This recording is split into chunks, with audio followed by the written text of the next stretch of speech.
Da pré-escola ao ensino superior, nós passamos anos e mais anos das nossas vidas em salas de aula. Mas e se eu te perguntar sobre esses anos todos, do que é que você se lembra? Fórmula de Bhaskara, força centrípeta, locução adverbial, verbo to be, período paleolítico? Meu Deus do céu, só de ouvir tudo isso eu já fiquei com dor de cabeça. Mas por que será? Afinal, se dedicamos tanto tempo da nossa existência aprendendo, porque no final de tudo temos a sensação de que não lembramos de nada. E como então nós podemos fazer para cultivar conhecimento ao longo da nossa vida? Eu sou a Miviki. Eu sou Samuel Strazer. E no programa de hoje a gente vai falar sobre lifelong learning, ou aprendizado ao longo da vida, pode ser? Pode ser.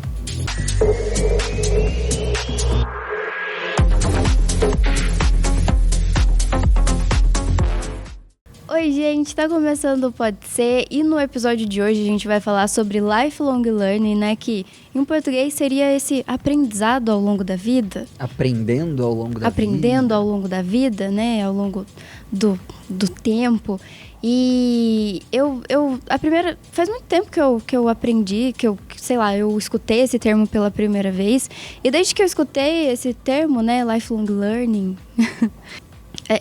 rola mais do que aprendendo ao longo da vida, mas assim, esse conceito do lifelong learning, ele traz uma coisa muito importante, que é assim, gente, a gente tá aprendendo, você tá aprendendo, tipo, você passa pela vida aprendendo, ou você só tá decorando, você aprendeu a aprender, ou você só tá reproduzindo as coisas. Então acho que foi a primeira vez que eu me dei conta disso, né, e pensando para os meus anos de escola, né? Gente, a gente passa assim, sei lá, um terço da nossa vida, da nossa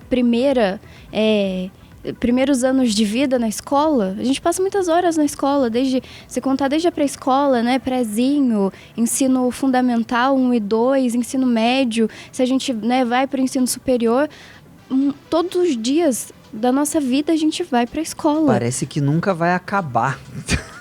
E a gente aprende tantas coisas, só que ao mesmo tempo, o que a gente aprendeu? Quantas coisas você realmente se lembra de tudo isso que você se aprendeu, né? Inclusive, no episódio passado, a gente estava falando de memória.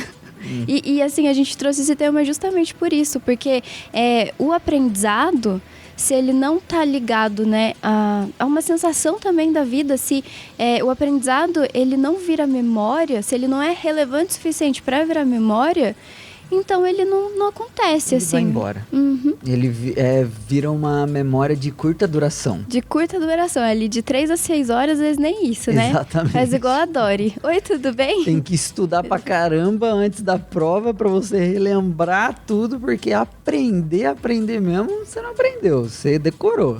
E aí termina a prova... Já era. Nunca mais lembro de nada. Como é que é Bhaskara?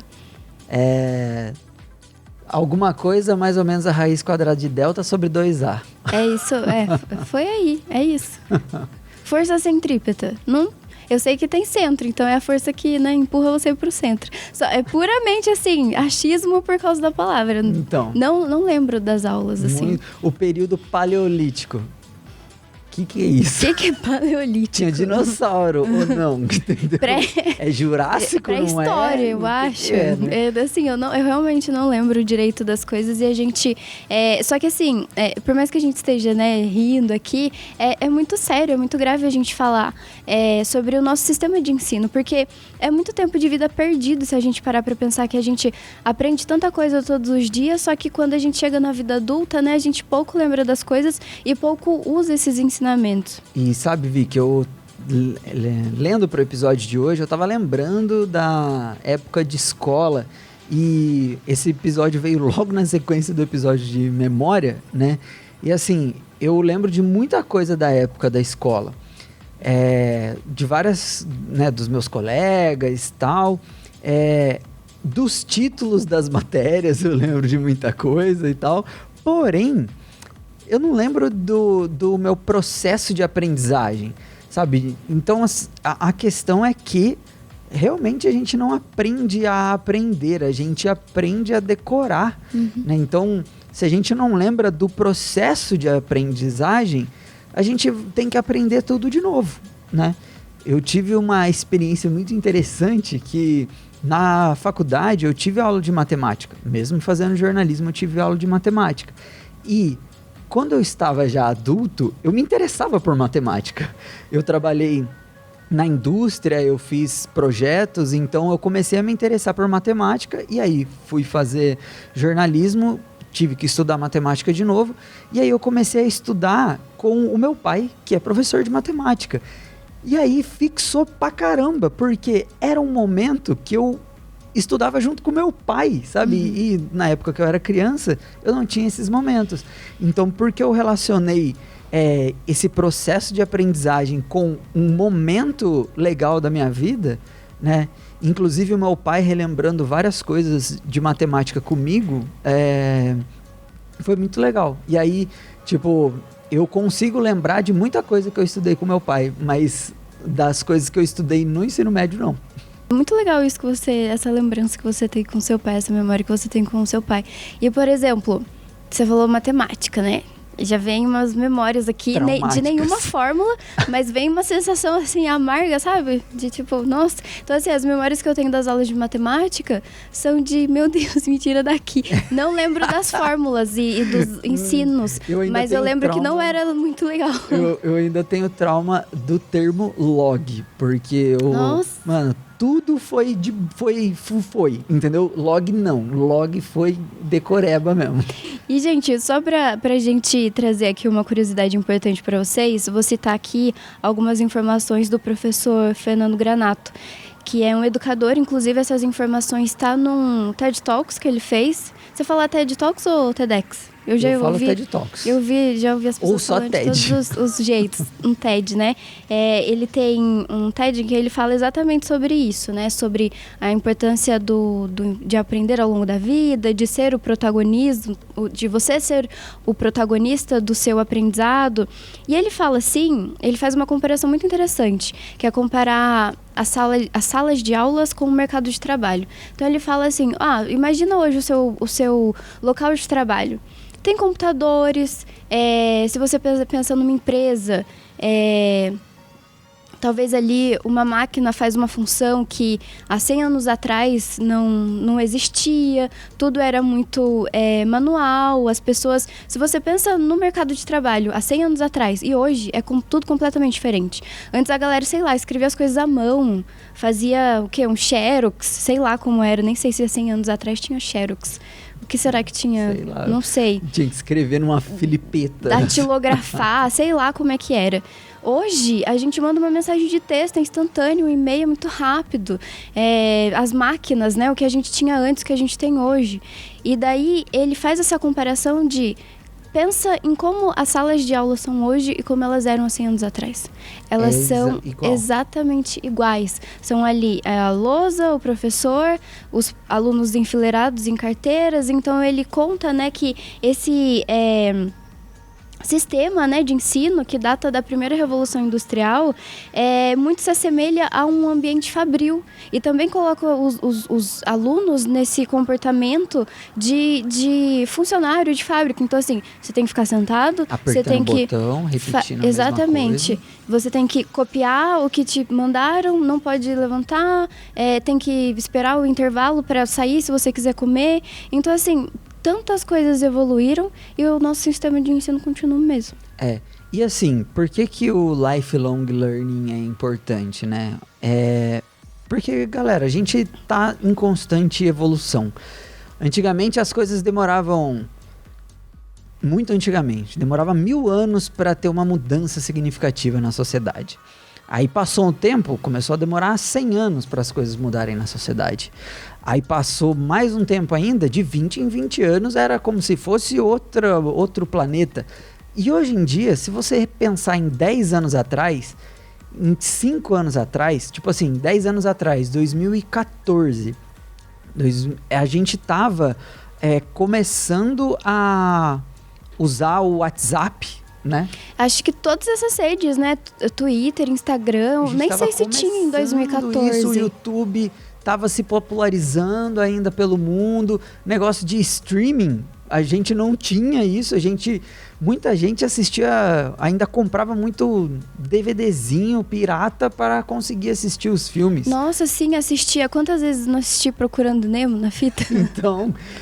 Então, assim, hoje, de 5 em 5 anos, a gente tem uma mudança bizarra na sociedade, tipo... Nossa, Samu, só uma curiosidade, inclusive, né, porque a gente tava falando no outro programa de memória, e que louco, né, a gente trouxe esse dado de que, por exemplo, as pessoas não conseguem mais assistir um filme até o fim, né?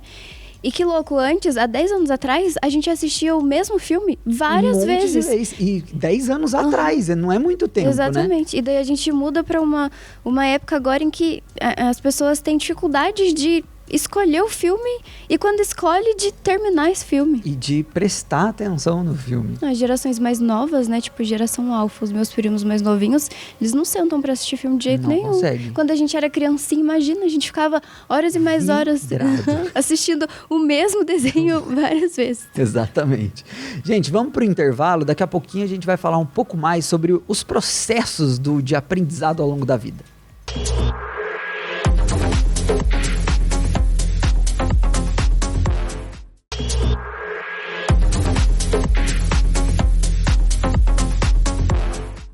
De volta como pode ser, e hoje a gente está falando sobre lifelong learning, né, que seria aprendendo ao longo da vida, esse conceito, né, de que a gente deve viver sempre aprendendo, né, de que aprender não termina quando você pega um diploma, né, não é quando você se forma no ensino médio, na faculdade.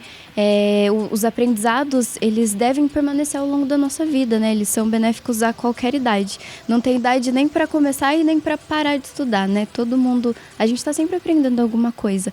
E o que é aprender, né? Eu acho que a gente tem muito...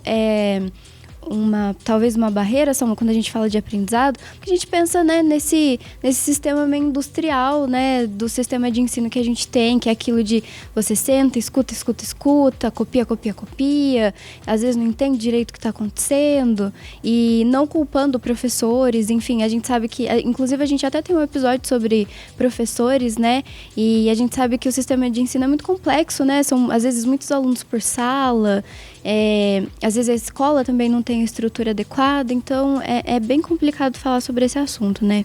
Uhum. E só que daí trazendo aqui então alguns conceitos do professor Fernando Granato, então que é um educador que ele estuda um pouco desse conceito, né, de que o aprendizado tem que ser ao longo da vida e de que você tem que ser o protagonista do ensino. Ele vai dizer assim que como deveria ser então, né, o ensino. Ele vai falar que, em primeiro lugar, então, o ensino ele precisa ser prático. Então, por exemplo, você vai dar uma aula ali de biologia, vai falar de bactéria. É uma coisa você falar de 1 milhão, 300.000 bactérias, do que, por exemplo, falar, gente, vamos aqui pegar o seu dedinho, colocar nesse negócio aqui, monocultura, eu não sei as palavras certas. Pessoas da área de ciências, me desculpem, mas assim, sei lá, você vai lá, coloca o seu dedinho naquela plaquinha lá, coloca no binóculo... Microscópio. No microscópio, perdão, gente, no microscópio, binóculo, tô bem. Aí... o professor vai lá e fala, tá vendo essa bactéria aqui? É a bactéria tal. Aí a criança vai ficar, meu Deus, então no meu dedo tem uma bactéria. E daí o professor vai lá e fala isso. E por que você não pode colocar, então, a mão na boca sem antes ir lá lavar sua mão? Porque essa bactéria, enfim, essa é a diferença. Então, ensino prático. O segundo ponto que ele vai trazer, então, para ter um aprendizado, né, ao longo da vida... é fazer isso de forma humanizada, então colocando o aluno como protagonista, né, da história. Então, realmente saber que é um ser humano, é uma vida que está ali, né? E imagina, se a gente for pensar nas crianças, né, que tem tanta sede, né, de conhecimento e estão ali querendo absorver. Né? Exatamente. Então, assim, você vai sentar e falar para ela sobre plantas, sendo que você pode, sei lá, levar ela no jardim e falar, olha, essa árvore, ela é tal árvore. Não lembro das subdivisões das árvores, mas eu lembro que a gente tá vendo como não funciona? Não funciona. A gente aprendeu isso na escola, né? A identificar caules, a identificar folhas, frutos. Só que a gente vai perdendo isso porque é muito no texto, né? É muito ali no papel, é diferente. Teoria. Exatamente. E daí mais um tópico que ele vai trazer aqui pra gente Então, nessa questão do humanizado, então colocando o aluno como protagonista, né? Deixando ele ali decidir os seus próprios caminhos. A gente vai até falar um pouco mais disso depois. E o outro tópico é fazer um ensino, então, atualizado, né? Atualizado com o mundo que a gente vive. Então, a gente está em 2024, a gente não está mais, né, em 2000 e em 1900 para as aulas continuarem sendo do mesmo jeito, né? E usar a tecnologia, né, como um meio e não como fim. Então, assim, usar todas essas... o celular não é um problema. E nem ao fim, né? Ai, vamos fazer tudo aqui. Mas, né? Ai, você tem um celular, beleza. Então, vamos utilizar ele. Você vai tirar foto das árvores que tem no seu bairro e trazer para a aula. A gente vai discutir. Então, assim, a criança vai lembrar... então, aquela árvore que tem no meu bairro é árvore tal. Então, assim, conectar, fazer esse ensino conectado com a vida, né? Porque... se a gente for lembrar lá do episódio de memória também, a gente só guarda memórias que são importantes, que de alguma forma conectam com a nossa vida. O que não conecta com a nossa vida, a gente esquece. Então, esse aprendizado precisa ter o aluno como protagonista, até para dizer o que vai ser interessante para esse aluno, né? Vicky, e é exatamente isso, né? E são esses os pilares do lifelong learning. A gente falou, né? Você falou disso aplicado à educação básica, né, aos alunos no ensino fundamental, ensino médio e tal, mas esses conceitos, eles se aplicam para a gente ser um lifelong learner, né, para a gente aprender ao longo da nossa vida. Então, só repetindo aqui de forma resumida, né, os 4 pilares são aprender a conhecer, então ter o hábito de explorar essas novas informações, aprender a fazer, então ter essa experiência prática, que nem você falou, de a galera, vamos aprender sobre biologia, mas vamos ver qual árvore que é essa e tudo mais. Aprender a conviver, que é compartilhar o conhecimento, né? E aprender a ser, que é ter consciência de que você faz tudo isso para adquirir conhecimento, para evoluir como ser humano, né? Perfeito. Como pessoa. E assim, Vicky, o meu cunhado, o Bruno, um abraço pra ele, ele fala que ele odeia estudar. Ele fala, tô te expondo aqui, Bruno. Não gosto de estudar. Mas o cara é extremamente inteligente. Sabe de saber nome científico de pássaro, tudo do Egito, que você perguntar pra ele, ele sabe a sucessão de todos os faraós, não sei o quê. Coisa de história manja muito, coisa de biologia manja muito, de mato manja muito. Ele não gosta do método convencional, de ter que ir para a escola, sentar numa cadeira, ler um calhamaço de coisa. Agora, quando ele pega para assistir as coisas, ele assiste tudo que tem de Egito. Tá e vendo? ele pesquisa na internet tudo que ele, né? E ele trabalha com biologia, né? Ele é técnico em meio ambiente. Então, essas coisas que chamam a atenção dele, ele mesmo vai atrás do conhecimento e ele é uma pessoa extremamente inteligente, mesmo não gostando desse método tradicional de ensino, que, para falar a verdade, quem que gosta disso? Não, é né? difícil. É muito difícil. Hermione. Estamos a 0 programas do falar de Harry novo. Mas, tipo assim, sentar numa cadeira, a gente chega às 7 horas da manhã. Primeiro que é um absurdo, 7 horas da manhã, mano, o cérebro não tá nem funcionando. Você vai pegar uma aula de matemática para aprender log, a palavra proibida. E 7 horas da manhã e vai ficar muitas vezes até 5 horas da tarde, né? Com os intervalos ali pro lanche. Mas sentado numa cadeira. Não, tipo, é difícil. Isso é um absurdo, cara. Que show da Xuxa é esse? Não, e se a gente junta uma coisa com a outra, tipo assim, por exemplo, adolescentes precisam dormir, isso foi provado cientificamente, adolescentes precisam dormir mais horas, eu não lembro se são 10 horas, enfim, precisam de mais de 8 horas. Então, acordar, sei lá, às 6 da manhã, pra estar na escola às 7, já é algo que prejudica a retenção de conhecimento dos adolescentes, porque precisa dormir. Exatamente, pra gente fixar o conhecimento. Perfeito. Então, assim, o seu cunhado, o Bruno, ele, inclusive, ele usa um método que o professor Fernando Granato coloca, que é assim, você que define a forma como você quer aprender, seja por vídeos, seja por livro, seja assistindo um documentário, seja indo a campo, né? Eu gosto de natureza, você vai na trilha e, enfim, vai conhecendo acontecendo as coisas. Você faz o seu conhecimento. Então, o Bruno já está aí aplicando uma das teorias aí que o professor Granato fala. Então. E aí agora a gente entra um pouquinho nos métodos de ensino que já existem, né? São propostas de abordagem de ensino diferentes para a gente criar, né, nas nossas crianças mais do que a capacidade de decorar, mas sim a capacidade de aprender de fato, né? Esse método que a gente fica sentado em cadeiras enfileiradas e o professor fica falando, você fica copiando, é o método de ensino tradicional, né?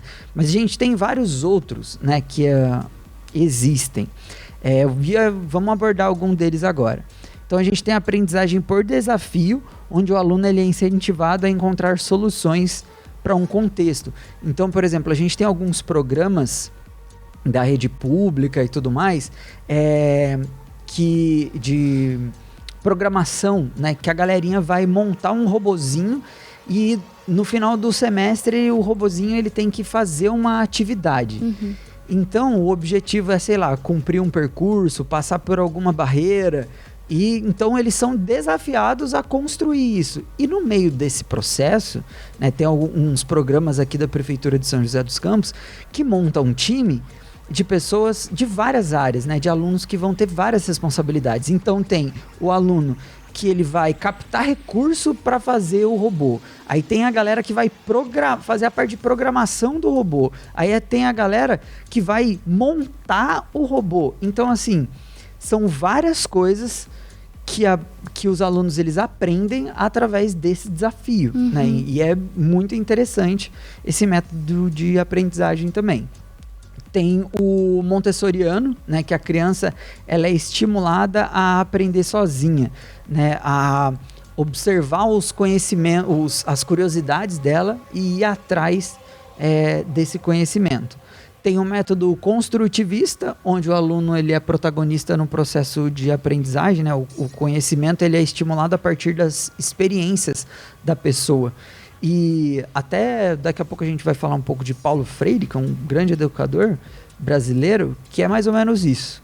E tem o Freinet, que eu não sei se é exatamente assim que se pronuncia, mas o aluno ele é encorajado a explorar os seus interesses, né? Que é mais ou menos o construtivista, é um pouco parecido, né? Essas propostas aqui. Tem os pormenores, cada uma delas, né? Mas elas são semelhantes, né? E o que elas têm de semelhante? Elas colocam o aluno como uma peça importante. Não é só o professor que vai despejar um balde de conhecimento ali na pessoa. O aluno ele vai ser protagonista, é relevante a bagagem que ele traz também. Uhum. Enfim, vamos fazer uma pausa e na volta a gente fala de Paulo Freire, um dos maiores educadores da história. Não saia daí.